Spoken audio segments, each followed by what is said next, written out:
એમાં આશરે 10માંથી 9 પેશન્ટ્સને કમ્પ્લીટલી ખેંચ બંધ થઈ જતી હોય છે. વેરિયસ ટાઈપ્સની એપિલેપ્સી સર્જરીઝ હોય છે જે રૂટીનલી પરફોર્મ કોમન ટાઈપ્સની આપણે એપિલેપ્સી સર્જરી ગણીએ તો જેમ કે છે ટેમ્પોરલ લોબેક્ટમી, ડિસ્પ્લાઝિયા રિસેક્શન, હેમિસ્ફેરેટમી, કોર્પસ કેલોઝેટમી. આ બધી સર્જરીના આઉટકમ ઘણા સારા હોય છે.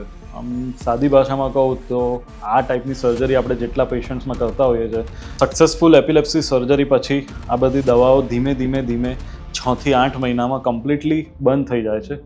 પેશન્ટને ખેંચ કમ્પ્લીટલી બંધ થઈ જતી હોય છે, એટલે નોર્મલ માણસોની જેમ રૂટીન લાઈફ જીવી શકે છે, જેમ કે ડ્રાઇવિંગ કરવું, સ્વિમિંગ કરવું, માઉન્ટેન ક્લાઇમ્બિંગ કરવું, સ્કૂલે જવું, ભણવું, જોબ કરવી, આ બધા જ ફંક્શન્સ પાછા પહેલાં જેવા થઈ જાય છે. એટલે જ એપિલેપ્સી સર્જરીને બેઝિકલી આપણે ક્વોલિટી ઓફ લાઈફ સર્જરી કહીએ છીએ.